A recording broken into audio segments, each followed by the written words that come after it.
सामने होती है तो जो होता है वो चुपचाप खाना पड़ता है, प्रतिक्रिया नहीं देनी पड़ती। बोले क्यों? बोले प्रतिक्रिया दे तो वो भी मिलना बंद हो जाएगा।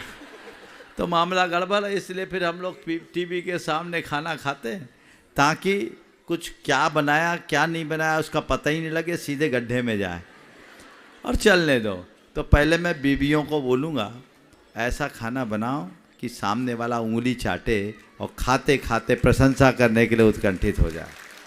अब मैं दूसरी तरफ आता हूँ, जिस मकसद से महाराज ने सवाल खड़ा किया कि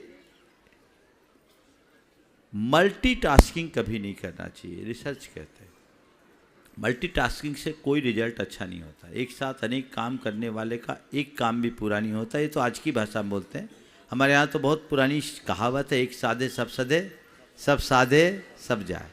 तो एक साथ नेक काम नहीं होना चाहिए, एक साथ एक ही काम। खासकर भोजन, भोजन बड़ी तसल्ली से होना चाहिए।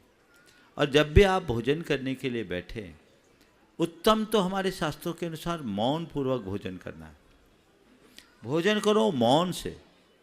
और एक बात बोलूं, जो मौन से भोजन करता लोग उसे मनुहार से भोजन कराते हैं, और जो बोल करके भोजन करता उसके लिए कोई नहीं पूछता, कहीं मांग लेगा। और मांगने वाले को तो भिखारी कहते हैं।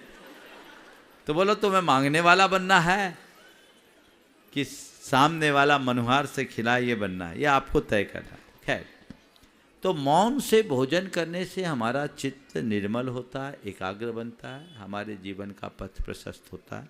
हमें उस तरफ ध्यान देना चाहिए। दूसरी बात, भोजन करते समय अगर आप टीवी देखेंगे, 4 नुकसान।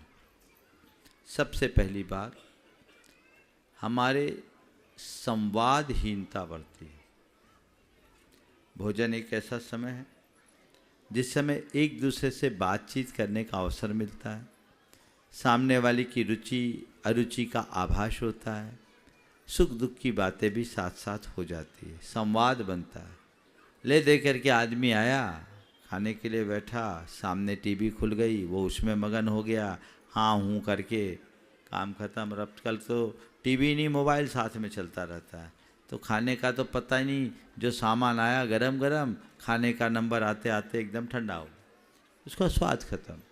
संवादहीनता। दूसरा है संवेदनहीनता।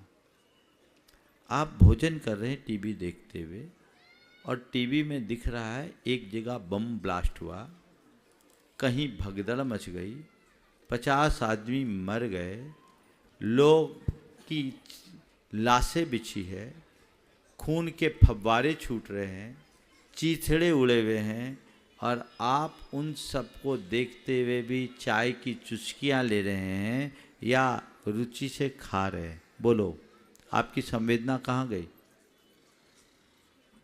आप ऐसा दृश्य देखकर खा सकते हो क्या? रोना आना चाहिए उस समय तो। लेकिन रोज रोज ऐसा देखने वाले आदी बन जाते हैं और न्यूज को एक न्यूज की तरह देख लेते हैं, उसकी संवेदना खत्म हो जाती है। तीसरी बात, संस्कारहीनता।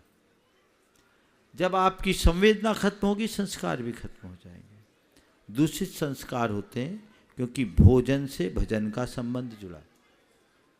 जैसा खावे अन्न वैसा होए मन, तो केवल खाने की क्वालिटी से ही नहीं, खाने की भाव दशा से भी संबंध रखता है। दूषित मनोभाव के साथ भोजन करोगे तो वो भोजन विष बनेगा, शरीर में टॉक्सिन जनरेट करेगा, और वो आपके संस्कारों को भी नष्ट कर देगा। और आज ये हो रहा है। और तीसरी बात, स्नेहहीनता। जब संवाद ही नहीं, संवेदना ही नहीं, संस्कार ही नहीं, तो स्नेह कहाँ बचेगा? और आप बताओ, ये चारों आप चाहते कि नहीं चाहते? बोलो, चाहते हैं? तो मैं पूछना चाहता हूँ, देखना चाहता हूँ कितने लोग हैं जो आज नियम ले कि खाते समय टीवी और मोबाइल दूर रखेंगे। हाथ उठाओ देखें। पुरुषों और महिलाओं में भी तो उठाओ। आज बस की, आज से। अब महाराज पूछ रहे आज बस की कि आज से? हम आज से बोल रहे, आज तो खा चुके, अब क्या खाएंगे?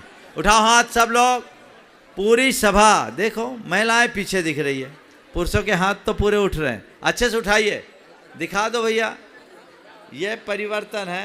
हाँ, मंच वाले भी, ये अच्छा रहेगा। एक नियम और महाराज जी, हाँ जब महाराज लोग जहाँ हार गए तो